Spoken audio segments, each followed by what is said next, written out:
julio y de agosto vamos a estar dando uno por mes. Ahorita son 2 por mes para generar contenido, pero posteriormente va a ser 1 por mes para no estarlos enfadando y aparte porque queríamos generar contenido, ¿no? Ya tenemos como 5 o 6 en nuestra página de internet, Cristiano y Guajardo Abogados, y ahí pueden ver los anteriores, ¿no? Gracias a todos por estar aquí. Vamos a empezar, sin más preámbulo, con el licenciado Ruiz Orozco, que nos va a hablar de la importancia de los bienes intangibles para la empresa. Posteriormente voy a cerrar yo diciéndoles cómo lo podemos capitalizar en materia fiscal y pues ya nos vamos a despedir con preguntas y respuestas. Arrancamos. Hola a todos, pues para mí es un placer saludarlos y estar aquí. De verdad, un agradecimiento para la firma Cristerna y Guajardo por invitarme. El día de hoy vamos a tener una plática que en cierta manera es una plática introductoria y genérica respecto a la participación de los bienes de propiedad intelectual en el patrimonio de la empresa, pero para mí es muy interesante e importante porque vamos a tratar con esta plática de solventar algunas dudas que generalmente se presentan cuando se está tratando algún tema que tiene que ver con intangibles. Actualmente sabemos que ya hay más conciencia por parte de los empresarios, de los abogados y contadores que les prestan los servicios a los empresarios respecto a la existencia y aplicabilidad y necesidad de identificación de los intangibles. Entonces, vamos a iniciar con una charla. La verdad, les voy a pedir que si alguien tiene una duda, levante.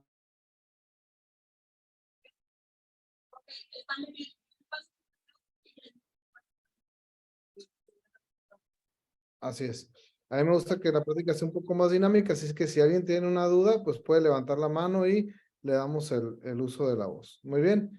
Bueno, vamos a iniciar con lo que son conceptos generales.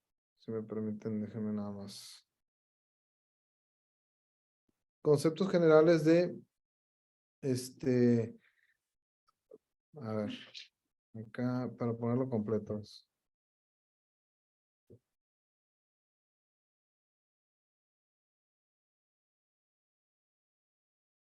Perfecto. Muy bien. Entonces, bueno, con lo que son los conceptos generales que nos interesan para la plática de hoy. Y bueno, y el primero y número uno, como lo que queremos exponerles a ustedes, si me permiten voy a cerrar un poquito las ventanas que tengo aquí abiertas porque me estorban un poquito. Ahí estamos. Muy bien. Ok, muy bien. Vamos a empezar a hablar de lo que viene siendo la empresa. ¿Qué es el concepto de empresa? ¿Qué es? ¿Cómo lo entendemos? Ok. Porque queremos explicar a los intangibles como parte de la empresa.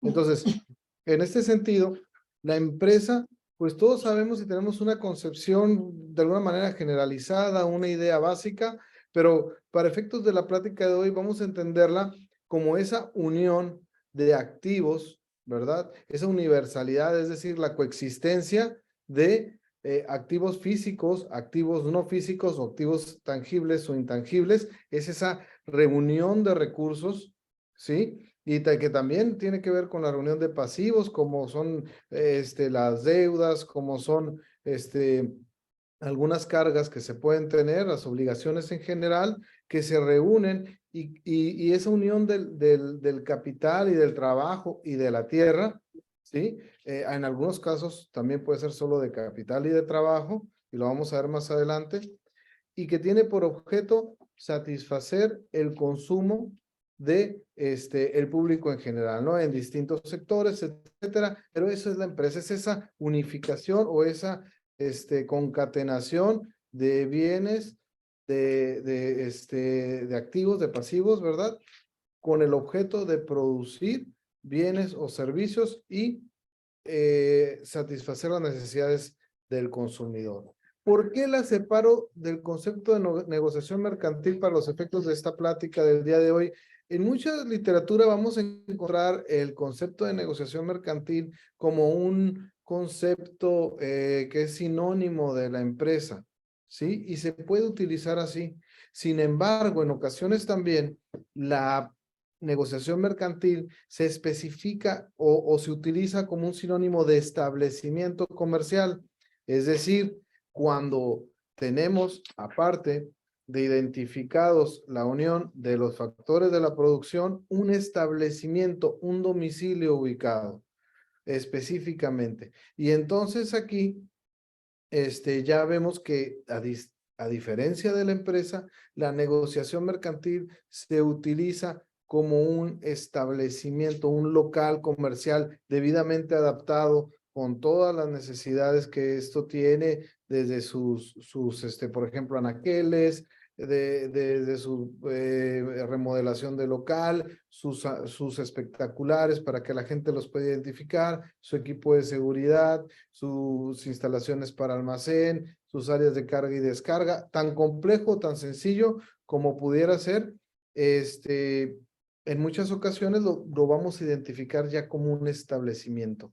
Sin embargo, como les decía, tanto el concepto de empresa como de negociación mercantil, en ocasiones los vamos a escuchar que se utilizan como, como sinónimos, pero ¿quién de nosotros no ha visto, o bueno, a lo mejor a algunos de ustedes les ha tocado ver un contrato de compraventa de una negociación mercantil cuando y a veces se utiliza para definir la compraventa de un establecimiento y suele suceder cuando la empresa tiene un solo establecimiento, ¿verdad? Entonces, podríamos usar los dos, pero ¿qué es lo que me interesa? Partir de la idea de que tanto la empresa como la negociación mercantil implican la unión, la concatenación de distintos factores, ¿sí? Que tienen que ver con bienes, ¿ok? Y con obligaciones y cargas, ¿sí? Bueno, y bienes y derechos. Se reúnen estos, ¿verdad?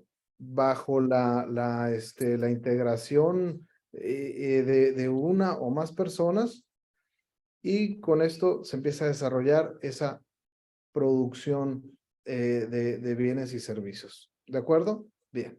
Dirigidos al público. Y muchas veces, aparte el concepto de la empresa es más amplio, porque a veces decir, bueno, una sociedad civil es una empresa o no es una empresa. Desde el punto de vista económico sí lo es.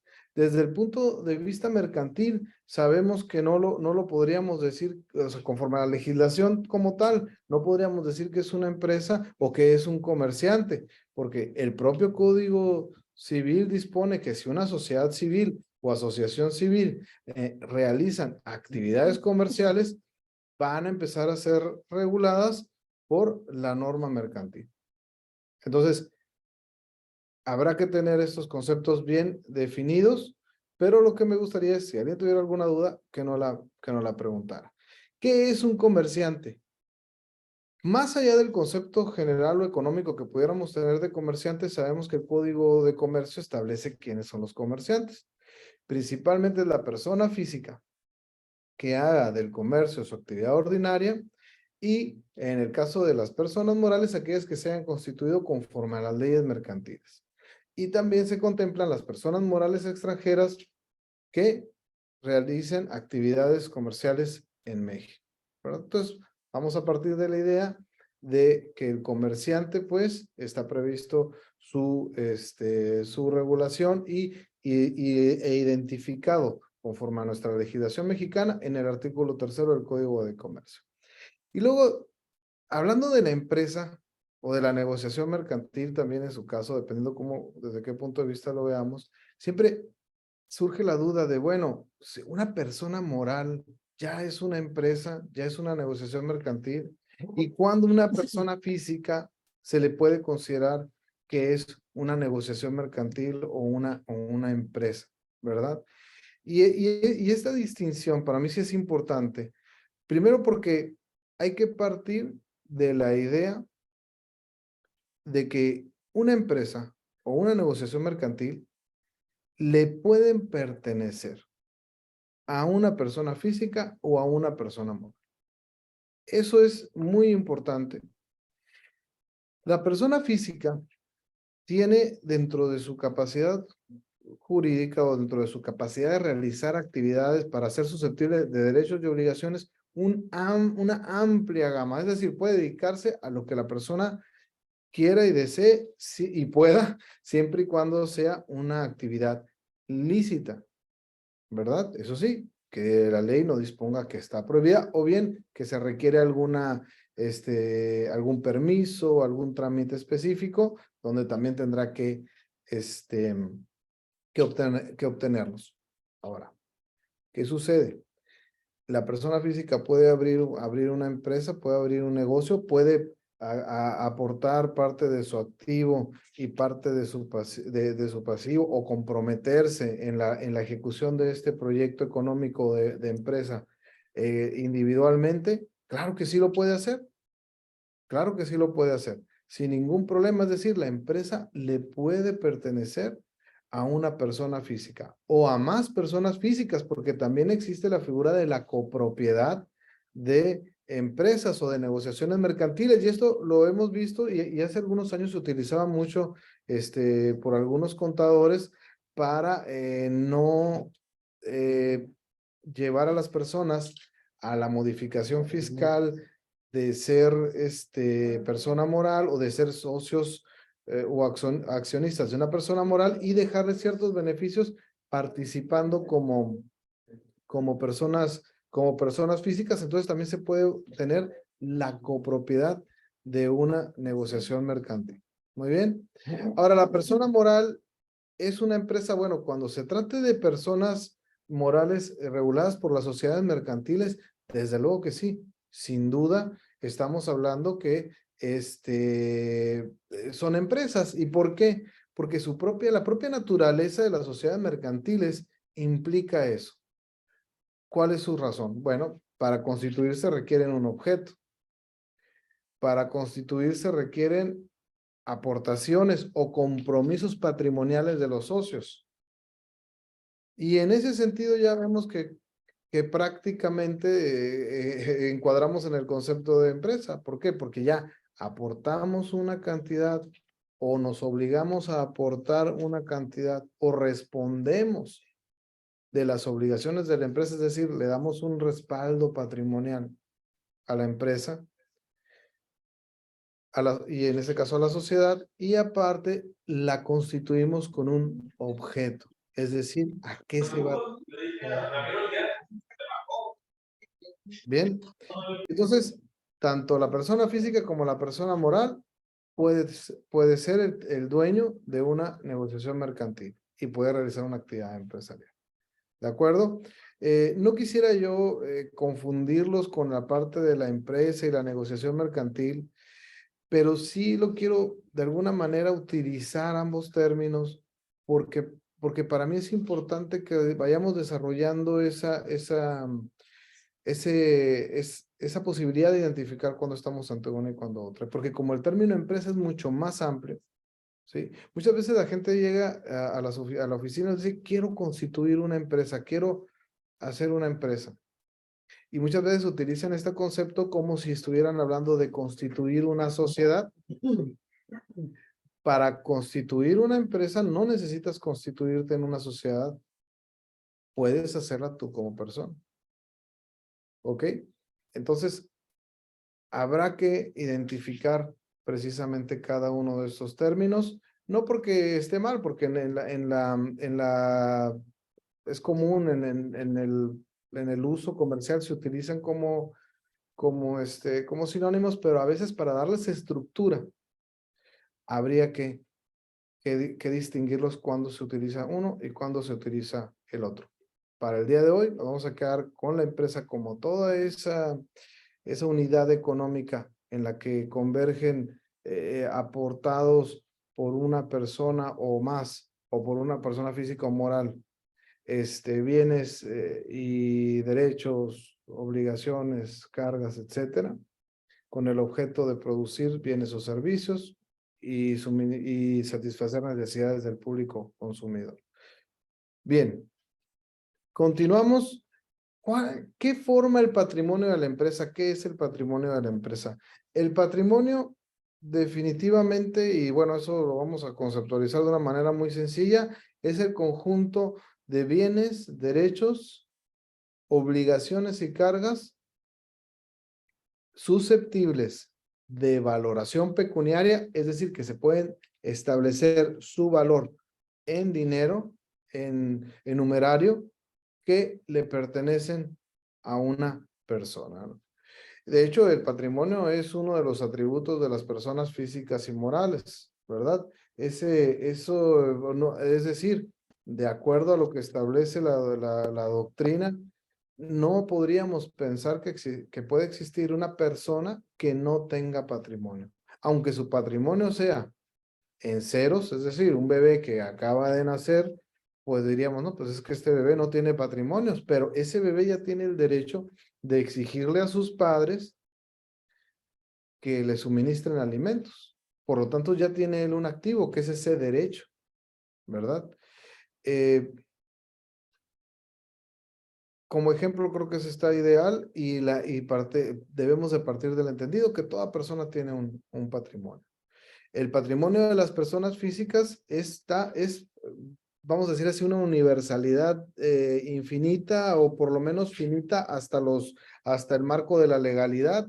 ¿Esto qué quiere decir? Pues muy sencillo, una persona física puede tener todos los bienes o puede obligarse de todas las maneras que la ley prevé. Su posibilidad de adquirir bienes o tipos de bienes no está limitada por absolutamente nada. Se puede dedicar a cualquier actividad económica en general a cualquier actividad que desee sin necesidad de obtener una autorización o de dar explicaciones, simple y sencillamente si están dentro del marco de la legalidad, es parte de su derecho conforme incluso la propia Constitución así lo prevé en su artículo 5, la libertad de trabajo, de actividades, de realizar cualquier actividad económica. Sin embargo, en el caso de las personas morales, estas sí están limitadas. ¿A qué? A su objeto social. La capacidad jurídica de una persona moral se limita a su objeto. Es decir, su patrimonio está limitado a tener aquellos bienes, aquellos derechos, a obligarse o a adquirir cargas específicamente relacionadas con su objeto social. Y si bien es cierto, en materia mercantil, conforme al artículo 4 de la Ley General de Sociedades Mercantiles, que establece que las sociedades mercantiles podrán realizar todos los actos de comercio necesarios para la realización de su objeto, esta posibilidad va relacionada a su objeto social y también está específicamente adaptada a los actos de comercio, ¿sí? Y las personas morales, aunque sean sociedades mercantiles, también pueden realizar actos civiles. Entonces, habrá que, en el objeto social de una sociedad mercantil, prever que ésta tenga la posibilidad de realizar todos los actos civiles, administrativos o aquellos que consideremos necesarios para la realidad de su objeto de manera expresa, porque su objeto está limitado a esto. Entonces, vemos por un lado el patrimonio de las personas físicas como el conjunto de activo y pasivo, que el activo viene siendo los derechos y los bienes, y el pasivo que es las cargas y las obligaciones, tiene la posibilidad infinita de adquirir cualquier tipo de estos, ¿no? Y bueno, susceptibles de valoración pecuniaria. Y en el caso del patrimonio de las personas morales, bueno, vemos que este está limitado a su objeto social, es decir, estos bienes, derechos, obligaciones y cargas que puede tener están limitados a su objeto social y también a lo que establecen las propias leyes, que es el mismo caso que pasa con las personas físicas, ¿no? Siempre el marco legal va a ser una limitante. ¿Y qué es el capital social? Miren, aquí es muy importante diferenciar entre lo que es el capital social de una persona moral y lo que es su patrimonio, porque a veces se confunden, se utilizan como un mismo término. El patrimonio, como ya vimos, es todos los bienes, derechos, obligaciones y cargas que tenga la persona moral, susceptibles de valoración pecuniaria. Pero el capital social no.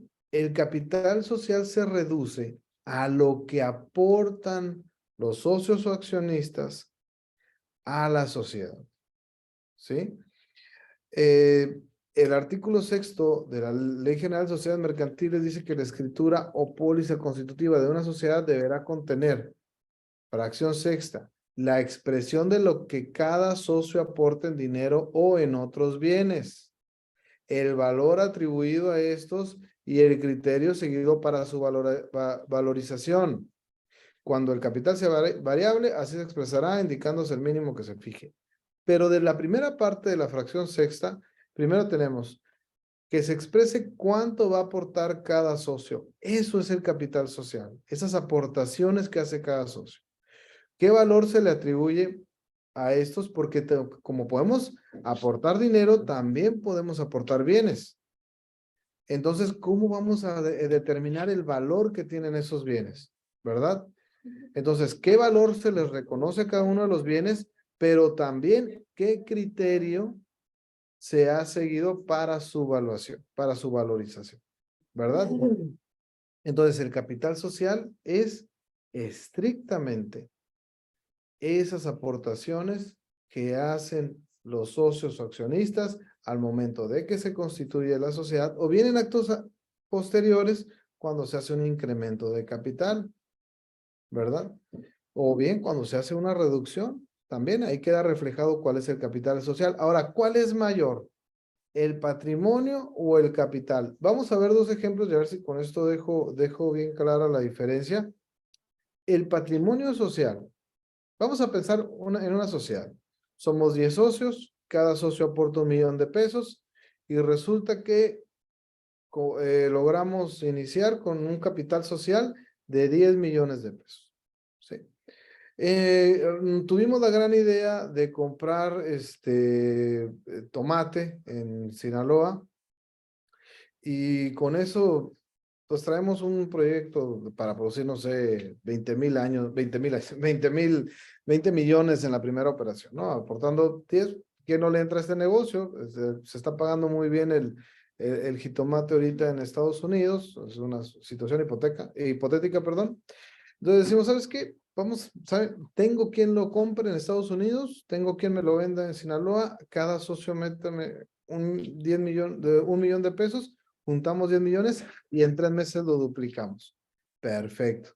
Hacemos la aportación, el capital social queda en 10 millones y hacemos la primera compra. Resulta que en lo que iban los trailers, los primeros trailers con los cargamentos de jitomate a la aduana de Nogales, nos avisan que hay una alerta epidemiológica y se van a cerrar las fronteras para la exportación de jitomate. Una alerta sanitaria. Y ya el tomate ya lo habíamos comprado, ya lo habíamos pagado. Y resulta que se acabó el negocio. Tenemos una pérdida total. Al contrario, quedamos debiendo dinero a los transportistas. Y nuestro capital social en documentos efectivamente es de 10 millones de pesos. Pero nuestro patrimonio social pues está en números rojos. Más que activos, que ya el jitomate ya se nos echó a perder, ya no tiene ningún valor, al contrario, hay que pagar para que vayan a limpiar las bodegas. Le debemos a los transportistas, ahí traemos ya una obligación, un pasivo, y les debemos a los trabajadores también, y traemos un pasivo laboral y una contingencia. Es decir, si nuestro capital es de 10 millones de pesos, sí, nuestro capital social, sí, pero nuestro patrimonio hoy está en pues en números rojos, ¿verdad? Tenemos pérdida, ¿ok? O sea que nuestro capital es solo pasivo, no hay activo. Por otro lado, imagínense ustedes que hubiéramos invertido esos 10 millones de pesos y que esos 10 millones de pesos hagamos una primera operación y ganemos 20. Y luego una segunda operación con 20 y ganamos 40 millones. y hacemos una tercera operación y ganamos 80 millones de pesos y los tenemos en nuestra cuenta de banco. Pues digo, obviamente es una forma muy sencilla de ver una operación comercial, pero vamos a suponer en un mundo ideal que así fuera. Total que ya pagamos impuestos, etcétera, y nos quedaron, pagamos a los proveedores de transporte y nos quedaron al final 60 millones de pesos en la cuenta bancaria, ¿ok? Y dejamos todo liquidado completamente. Cerramos el ejercicio del año 2023. Decimos ya, tenemos una utilidad de ¿cuánto? Pues de 50 millones porque había 10 millones que eran aportados inicialmente. Entonces nuestro patrimonio sería de 60 millones y que lo constituiría el activo que representa nuestro capital social más el circulante que tenemos en bancos. Y entonces mi patrimonio social, ¿verdad? Es de 60 millones de pesos. Y mi capital social sigue siendo de 10 millones de pesos porque eso representa lo que aportaron los accionistas o socios. Y aquí está muy interesante esta parte. Y bueno, ya he dejado este punto claro, creo yo. Me interesaría mucho comentarles lo siguiente. ¿Por qué explicar esto? ¿Para qué llegar a este punto? Bueno, resulta que los bienes intangibles forman parte del patrimonio de la sociedad. Pero también puede realizar un socio aportaciones del capital social, ya sea pagar acciones o en el caso de una sociedad anónima, por ejemplo, o de una sociedad anónima promotora de inversión, las famosas APIs, o bien también puede pagar aportaciones a partes sociales con bienes distintos al dinero. Y estos bienes pueden ser cualquier tipo de bienes, siempre y cuando sean considerados bienes en sentido jurídico. Y son los bienes intangibles, hablando de los de propiedad intelectual como los de derechos de autor, bienes que se encuentran dentro del comercio y los cuales son susceptibles de evaluación y con los que en ocasiones podemos aportar al capital social. Y esto lo comento porque a veces existen negocios donde cuando llegan las personas, a veces la persona estaba trabajando normalmente como una persona física en su actividad empresarial, se le viene una buena oportunidad, busca un socio y el socio llega y dice, ¿sabes qué? Es que yo ocupo nada más un millón de pesos que me aportes, pero la realidad, por ejemplo, vamos a pensar que la persona ya tenía constituida la sociedad o que apenas la van a constituir. Mi negocio es muy bueno, estoy por cerrar un contrato con el que vamos a ganar 10 millones de pesos a final del año y yo ocupo 1 millón de aportación. Te invito a que me hagas la aportación de ese 1 millón de pesos y pues vamos a constituir la sociedad. Entonces el capital social va a estar constituido por ese 1 millón de pesos. ¿Y yo qué voy a poner si todo mi dinero lo traigo comprometido? Estoy invitando a un socio para que me ayude, para que me dé liquidez. ¿Cómo voy a reflejar yo en la sociedad que yo estoy aportando algo? Bueno, hay varias formas de solucionar este problema, pero hoy me quiero enfocar en esta. ¿Qué activos intangibles tiene la persona? A lo mejor tiene una marca que es muy prestigiada. A lo mejor tiene un diseño o a lo mejor tiene algún secreto comercial, un secreto industrial que nadie más tiene y por eso su producto tiene tanta deseabilidad en el mercado. A lo mejor él en lo personal tiene un prestigio importantísimo en el sector económico en el que se desarrolla y todo eso tiene un valor. A lo mejor tiene una lista de clientes, tiene unos programas de logística, perfectos, bien desarrollados. Y todo eso también puede ser susceptible de evaluación y puede ser utilizado para realizar las aportaciones al capital social. Por eso les transcribo yo aquí en la presentación lo que establece el artículo 6º, es decir, que aparte de la expresión de lo que cada socio aporte, primero que nos da la oportunidad de que sea esto en dinero o en otros bienes. Y al decir otros bienes son cualquier bien distinto al numerario.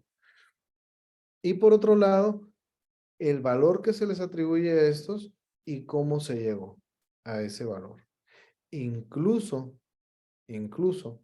el contrato que pudiera haber firmado la persona que le está generando la necesidad de liquidez, los derechos que tiene derivados y obligaciones derivados de esos contratos también se pueden evaluar. Porque puedes decir, tú me vas a aportar 1,000,000 de pesos, pero yo te voy a aportar estos derechos que tengo, este contrato lo voy a aportar a la sociedad para que sea ella la que le dé cumplimiento y no yo, y por lo tanto sea ella la que vaya a cobrar. Entonces, partiendo de ahí y encaminado hacia donde va esta plática del día de hoy, es que quería yo hacer especial hincapié. Bienes, ¿qué son los bienes? En sentido económico, todo lo que le es útil al hombre. En sentido jurídico, todo aquello que sea susceptible de apropiación. ¿Por qué hacemos una distinción? Porque el aire que respiramos le es útil al hombre, sí. El sol le es útil al hombre, sí. Es el agua de lluvia, las nubes, ¿le son útiles al hombre? Sí, efectivamente. Sin embargo, no son susceptibles de apropiación. ¿Sí?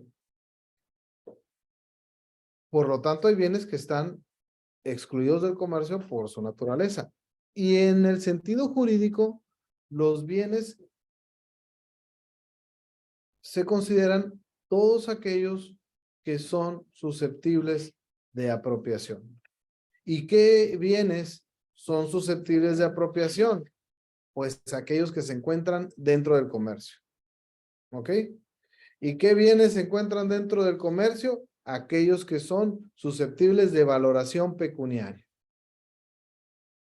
¿De acuerdo? Entonces, los bienes que integran el patrimonio son aquellos que son susceptibles de apropiación. Y son susceptibles de apropiación los bienes que se encuentran dentro del comercio. Y, por ejemplo, un ser humano, pues no se encuentra dentro del comercio, no es susceptible de valoración pecuniaria. No podríamos evaluarlo. Los corredores públicos como evaluadores y cualquier evaluador en general, cuando se te presenta la necesidad de evaluar un bien, la primera respuesta que te debes de hacer a ti mismo es decir, ¿es susceptible de apropiación este bien o no? ¿Existe alguna limitación para que una persona lo pueda adquirir o no? Parecería un ejemplo exagerado, pero ¿qué tal que si llega una persona y dice, ¿sabes qué? Quiero que me evalúes a esta persona que está aquí porque es mi trabajador. Quiero que me lo evalúes, ¿no? A veces pasa en una idea, pues a la gente a lo mejor le puede parecer muy lógico. Pues, ¿cómo? Es una persona, yo no puedo evaluar a una persona. Yo no la puedo evaluar porque es un bien que está fuera del comercio. Y en ese entendido, y por eso el punto que tenemos aquí que dice los bienes que están fuera del comercio. ¿Por qué razón pueden estar fuera del comercio los bienes? Por su naturaleza, el sol, las estrellas, la luna, ¿sí? Aunque yo sé que por ahí algunos dicen, no, es que yo veo que la NASA vende estrellas, etcétera. Bueno, podríamos platicarlo al respecto. El oxígeno que respiramos, no el envasado, ¿verdad? Porque ese ya pasa por un servicio, por un proceso. Ahora, conforme a la ley, ¿qué bienes están fuera del comercio? Los bienes nacionales, no nos podemos apoderar, apropiar del mar. Podemos tener una concesión, una concesión para un derecho de pesca, pero no hay nadie que sea dueño de los peces que se encuentran libremente, nadando en el mar, porque pertenecen al Estado. La heroína, ¿sí? Las armas de uso exclusivo del ejército son bienes que por disposición de la ley, si bien su naturaleza sí permitiría que nos apropiáramos de ellos, por ejemplo, de una bazooka, no sé, ¿verdad? Exactamente. no podríamos tenerlo, no podríamos adquirirlo porque está prohibido por la ley. Entonces tenemos dos supuestos donde los bienes pueden estar fuera del comercio, que son por su naturaleza, por su disposición de la ley. Los bienes intangibles, tanto de propiedad intelectual como derechos de autor, esos bienes están dentro del comercio. No hay duda al respecto y ahorita lo vamos a ver por qué. Vamos a ver cómo se clasifican los bienes de manera muy rápido. La clásica que todos sabemos, la diferencia entre los bienes muebles e inmuebles, que cuando partimos de la primera idea, pues los muebles son los que se pueden mover de un lugar a otro y los inmuebles los que no se pueden mover. Sin embargo, y para efectos de la plática del día de hoy, quiero hacer mención de lo contenido del artículo 758 y 759 del Código Civil Federal, que nos establece que los derechos de autor se consideran bienes muebles. Entonces ya partimos de una premisa. Los derechos de autor son bienes muebles. Y el artículo 759 dice, en general, son bienes muebles todos los demás no considerados por la ley como inmuebles. Y este artículo que conceptualiza por exclusión, lo menciono porque los bienes de propiedad industrial no están previstos en el artículo 758. Entonces, caerían en este supuesto, ya que en ningún momento se consideran bienes inmuebles, las marcas, las patentes, los diseños de utilidad, el secreto industrial. Después sabemos que los bienes también se pueden clasificar entre fungibles y no fungibles. ¿Y cuáles son estos? Pues los bienes fungibles son los que se pueden sustituir por otros de su misma cantidad, calidad, especie, género, etcétera. Y los no fungibles son los que no se pueden sustituir. Y hablando de las obras de arte, por ejemplo, pues el David de Miguel Ángel o la Gioconda, no los podemos sustituir por otro igual porque tienen un valor histórico, porque son únicos y esos son bienes no fungibles. En cambio, un kilo de arroz, un saco de papa, de frijol, lo podemos sustituir sin problemas. Y también, y aquí viene la parte que nos interesa más el día de hoy, hablamos de bienes tangibles e intangibles. Los tangibles son aquellos que se pueden percibir con todos los sentidos, es decir, que los podemos tocar, oler, ver, ¿sí? Y los bienes intangibles son aquellos que no necesariamente se pueden percibir o bien no se pueden materializar. Es la materialización física, física, la que los distingue, ¿no? Porque muchos dicen, bueno, y hablando de los temas de materialidad de muchas operaciones, bueno, aquí podríamos ampliarnos, pero no es el punto, sino yo me voy a lo básico. Bienes tangibles, aquellos que están materializados y que tienen volumen, materializados físicamente. Y los intangibles son aquellos que no. Una marca, es que ustedes me pueden decir, no, es que una marca ahí está en el espectacular, está materializada, sí, pero esa marca es omnipresente, o sea, puede estar en un lugar y en otro y en otro y en distintas presentaciones e identificando distintos productos. No podemos ubicarla en donde se encuentra en las circunstancias de tiempo, espacio y lugar. Lo que pasa con los bienes tangibles, eso sin duda, un lote de terreno, pues sin duda sabemos cuál es su ubicación por sus propias colindancias, coordenadas, etcétera, ¿no? Bien, y aquí para hablar de los bienes de propiedad intelectual, antes quería yo hacer un poquito de referencia de lo que establece el artículo 28 constitucional, que nos dice que están prohibidos los monopolios en México, pero sin embargo en su artículo 10 nos dice, bueno, y durante su texto nos habla de cuáles actividades o derechos no se consideran monopolios. Y aquí en el párrafo 10 nos dice, tampoco constituyen monopolios los privilegios que por determinado tiempo se concedan a los autores y artistas para la producción de sus obras y los que para el uso exclusivo de sus inventos se otorguen a los inventores y perfeccionadores de alguna mejora. Es decir, tanto propiedad intelectual como derechos de autor no se consideran monopolios. Por eso esa exclusividad que tiene una persona para usar una patente durante 20 años no se considera un monopolio, aunque sea el único que lo pueda hacer o autorizar. Esa posibilidad que tiene una persona de utilizar un signo distintivo, una marca, durante 10 años y renovable la cantidad de veces que sea necesario, bueno, tampoco se considera un monopolio. Muy bien. Bien. ¿Cuál es la naturaleza jurídica de los activos de propiedad intelectual? ¿Y a qué nos referimos cuando hablamos de naturaleza jurídica de alguna institución de derecho determinada, de algún concepto?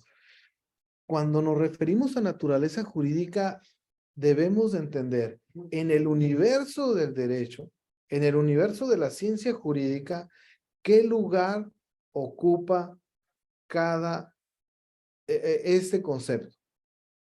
Por ejemplo, si hablamos del concepto de matrimonio, pues su concepto, su lugar es en la rama del derecho privado, en el derecho civil y en el apartado de la familia, ¿verdad? Del derecho familiar. Si hablamos de las acciones de una empresa, bueno, sabemos que tiene que ver con el derecho privado, ¿verdad? Con la rama del derecho mercantil y a su vez con el concepto de comerciante, la fracción segunda del tercero que se refiere a las personas morales y después a su regulación especial en una ley general de sociedades mercantiles donde viene especificadamente cuál es la regulación para la acción. Hablar de no sé, del juicio de amparo como tal, pues ya ahí nos iríamos al orden de derecho público, ¿sí? De la rama constitucional, de derechos humanos, de los hoy derechos humanos, las garantías individuales que están previstos en la Constitución y las normas y convenciones internacionales. Entonces, los intangibles, y sobre todo los bienes de propiedad intelectual, ¿qué lugar ocupan? Va a depender si se trata de derechos de autor o si se trata de derechos de propiedad intelectual. Muy bien. Ambos están regulados por normas de orden público. ¿Sí? Tanto la ley de propiedad intelectual, de protección a la propiedad industrial como la ley de derechos de autor son disposiciones de orden público. Es decir, el Estado tiene especial interés en estas ramas y hay partes de su regulación que no están sujetas a la libertad contractual de las personas. Ahora, debemos de ubicarlas dentro de la clasificación, dentro de la clasificación del patrimonio. Están consideradas como bienes que integran el patrimonio de las personas físicas o morales, pero que dentro de esa clasificación, bueno, sabemos y ya lo dejamos claro que son bienes muebles, que son susceptibles de valoración pecuniaria porque aunque dan un uso exclusivo, no son considerados monopolios. Por lo tanto, aunque el artículo 25 de la Constitución prohíba la existencia de monopolios, no son estos derechos de propiedad intelectual considerados monopolio como tal. Y ahí se va acomodando, ¿no? Se va acomodando y eso es lo que hoy precisamente queremos compartir con ustedes, es decir, identificar primero que existen estos tipos de bienes que tienen su propio tratamiento específico y que integran el patrimonio de las empresas, aunque los tengamos identificados o no. Y esa es una de las partes más importantes. La pregunta, nuestros clientes de este despacho corporativo, de este despacho fiscal, de ese despacho laboralista, de ese despacho de civilistas y mercantilistas, de esa firma de contadores, auditores, etcétera, tienen identificados sus activos de propiedad intelectual, ya están conscientes de que estos tienen un valor, están conscientes de que estos pueden formar parte, si bien es cierto, ya forman parte de su patrimonio social, pueden formar parte de su capital social, ya sea para incrementarlo, ya sea para realizar aportaciones.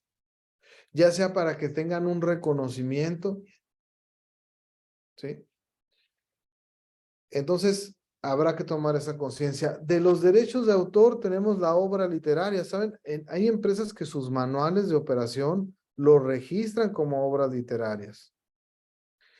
Una obra musical, por ejemplo, y hablando ya como enfocados al patrimonio de la empresa para ya no irnos, no perdernos, ¿cuántas empresas no tienen sus conocidos como jingles, sus melodías y música con letra compuesta específicamente para promover a la empresa y que la gente lo identifica?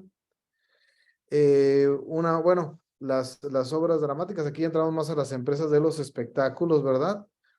Igual lo mismo pasa con la danza, con la obra pictórica o el dibujo. Y aquí, miren, existen, si bien es cierto, a veces en la empresa tenemos mucho más presente los temas de propiedad intelectual por la propiedad industrial, ya que su aplicación específica y normal y natural de los bienes de propiedad industrial es el desarrollo de una actividad empresarial. Estos a veces convergen y coinciden con la posibilidad de registrarlos también como derechos de autor. Por ejemplo, ¿cuántas empresas no registran como marca un pequeño personaje? El Osito Bimbo, por suponer. Pero el Osito Bimbo también es una obra pictórica o de dibujo. Muy bien. O podemos hacerlo una caricatura, una historieta. Entonces, hay que tener todo presente porque a veces podemos irnos nada más por la parte de la propiedad industrial, que es la natural, la que todos conocemos, la que ha tenido más difusión dentro de la difusión mucha o poca que hay.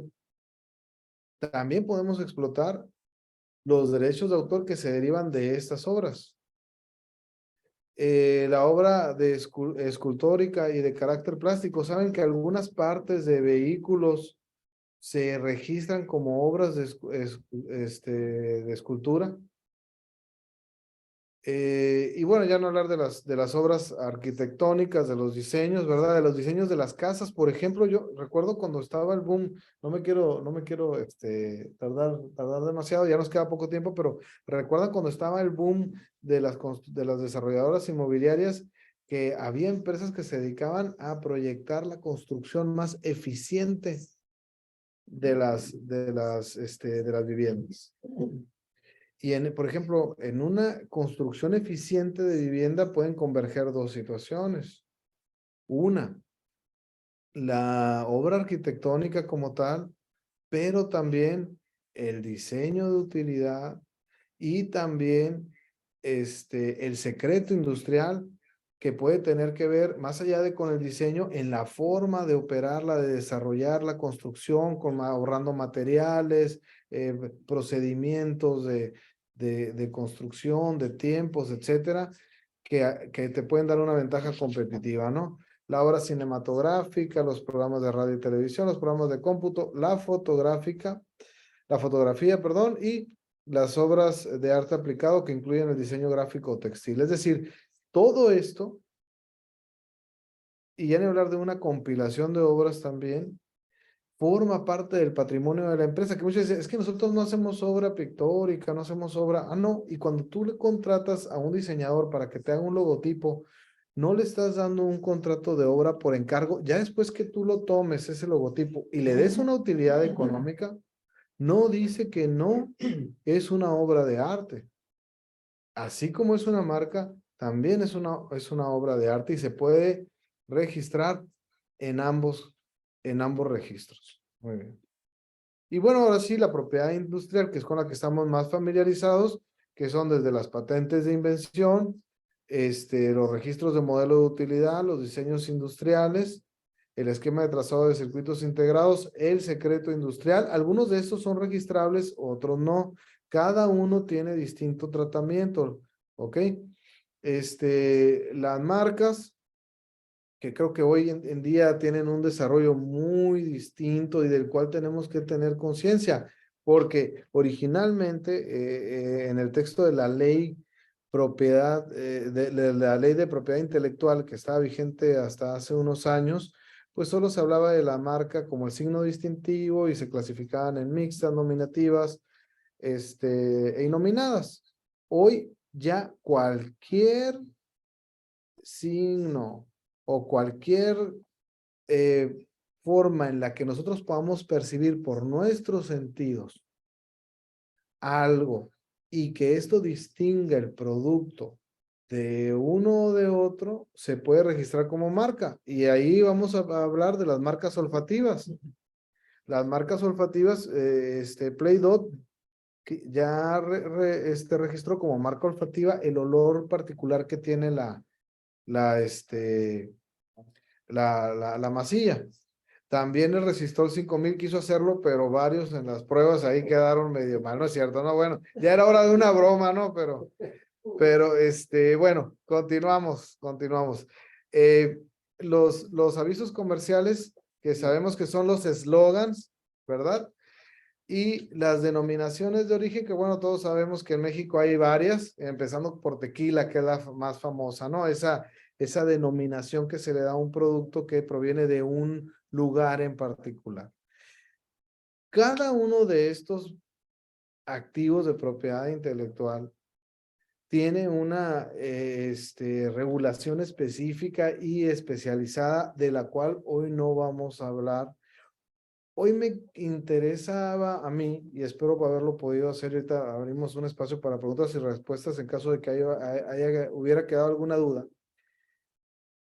Forman parte del patrimonio social, es decir, son una universalidad de posibilidades que tenemos y que a veces requerimos identificarlas en la empresa, porque no falta en esa ocasión que el trabajador renunció y se fue a ofrecerle el mismo producto, con las mismas condiciones, con las mismas características a los clientes del patrón.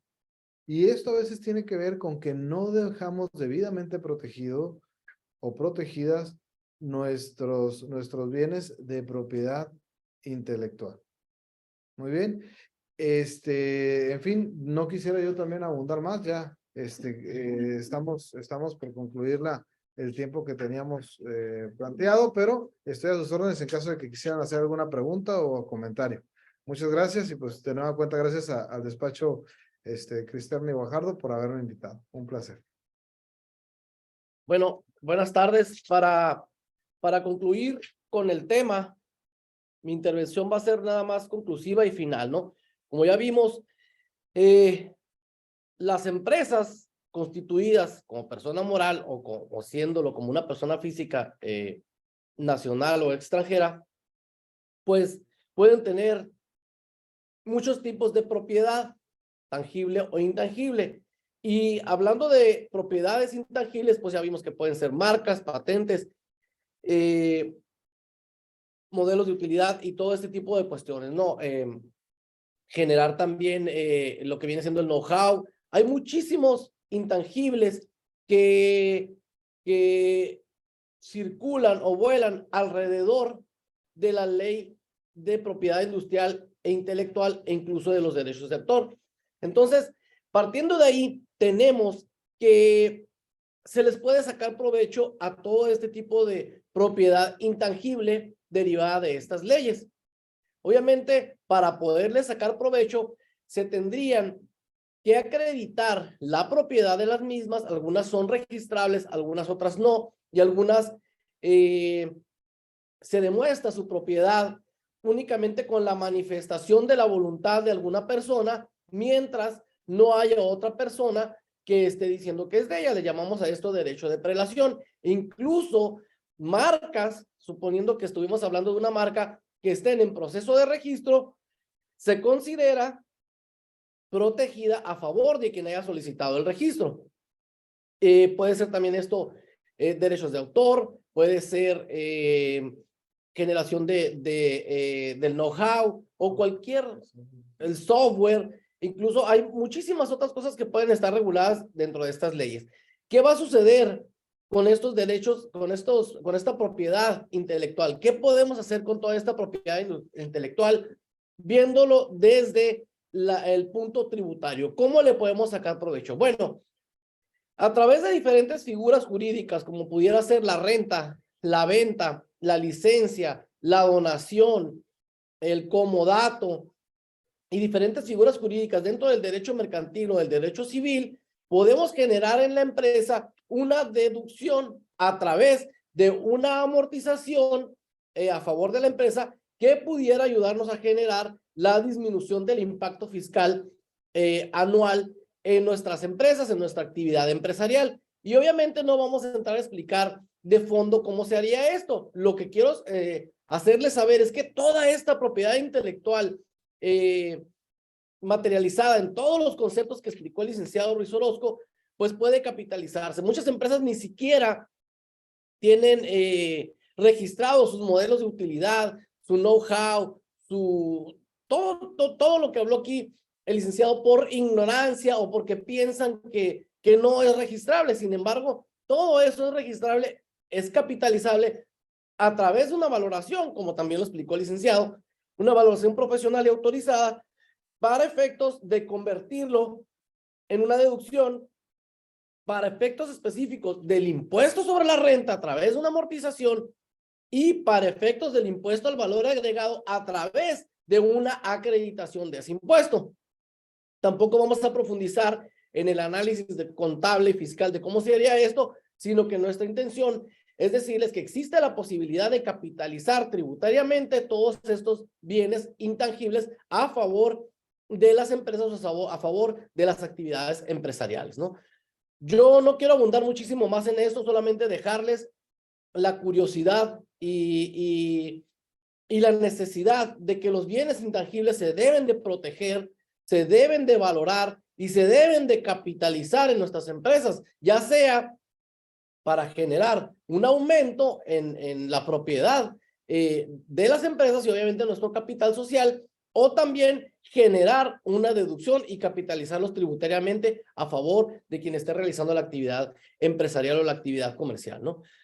No sé si haya por ahí alguna pregunta, alguna duda para contestarla.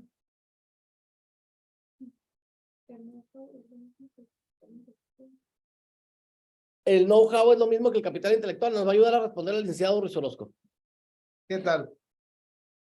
No, definitivamente no es lo mismo, no es lo mismo. La verdad, el know-how tiene que ver prácticamente con un área específica del desarrollo de la actividad empresarial o incluso con el desarrollo de cualquier cosa. Y de hecho se clasifica en dos tipos. El know-how prácticamente consiste en un conocimiento para desarrollar con mayor eficacia y eficiencia una determinada actividad económica o empresarial. Pero ¿qué sucede? ¿Qué sucede en este caso? Se clasifica en dos tipos, el know-how que es público y el know-how que es secreto. Y para hablar de secretos, pues la fórmula de la Coca-Cola sería un know-how o un secreto industrial muy específico y el más claro que hay de estos. Y por otro lado, un know-how público sería, por ejemplo, decir la forma en la que se vende McDonald's, ¿no? Que tiene a su personal uniformado en una barra para que las personas se formen, se firmen, y este know-how es público. De hecho, otras personas que venden comida rápida lo han copiado, ¿no? Lo han replicado. El capital intelectual ya entraríamos ahí en otra área mucho más compleja, porque existen conceptos como los de hombre clave, los de personal capacitado, que también son intangibles de la empresa y que también formarían parte de un capital intelectual en un momento dado. ¿De acuerdo? No sé si con eso se aclare la duda o si hay... Pero te pregunto, ok. Las marcas son esquemas reportables. Bueno, en materia fiscal, respondiendo la pregunta de que si las marcas son esquemas reportables, la marca en sí no es un esquema reportable. Lo que va a ser un esquema reportable es lo que hagas tú con esa marca. Si utilizas esa marca para hacer una estrategia de disminución del impacto fiscal y caes dentro de los requisitos del esquema reportable, pues pudiera decirse que la marca se convierte en un esquema reportable. No es la marca lo que se convierte en un esquema reportable, sino la conducta que tú realices derivada de esa marca. La marca en sí no es un esquema reportable. Tú puedes registrar la marca y no hacer nada con ella, simplemente protegerla. Si no la capitalizas fiscalmente, pues no vas a estar dentro de la posibilidad de que se genere un esquema reportable. Como te digo, si la utilizas tributariamente, entonces sí puedes caer en los requisitos de estar obligado a un esquema reportable. Eso sí, otra pregunta.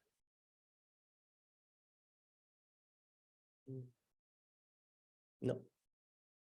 Bueno, si no hay más preguntas, pues queremos invitarlos, queremos darles las gracias, sobre todo el equipo de Cristerna y Guajardo y el equipo invitado que es el licenciado Ruiz Orozco, un gran aliado de nosotros y de muchos otros despachos de abogados y de contadores, especialista él en la generación de propiedad industrial intelectual, obviamente a través de nosotros y nosotros a través de él, y de la valoración de estos bienes para posteriormente capitalizarlos dentro de una estrategia de disminución del impacto fiscal. Y antes de despedirnos, pues darles las gracias, invitarlos a que sigan participando en nuestros webinars.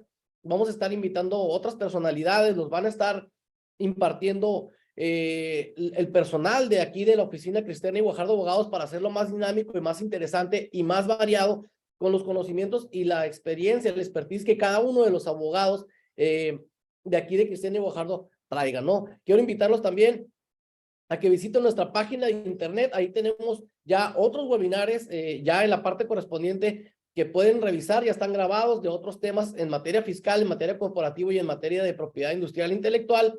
Y también muchísimos artículos que hemos escrito el personal de aquí de Cristerna y Guajardo Abogados y sobre todo su servidor y mi socio Mundo Guajardo en estos temas de especialidad de nuestra firma, en donde pueden enterarse de las novedades de la actualidad o simple y sencillamente del acontecer de estas materias, ¿no? Agradecemos de manera final, pues, su participación y nos vemos el 28 de junio con esquemas, el 24 de junio, 28 de junio a las 4 de la tarde con el tema de esquemas reportables a cargo de, ¿es que es esquema reportable? Razón de negocios, perdón, con el tema de razón de negocios que será impartido por el licenciado Iván Sánchez y el licenciado Andrés Méndez. Espero verlos a todos por aquí. Vamos a estar pasándoles mucha publicidad y bueno, muchísimas gracias y nos despedimos. Hasta luego.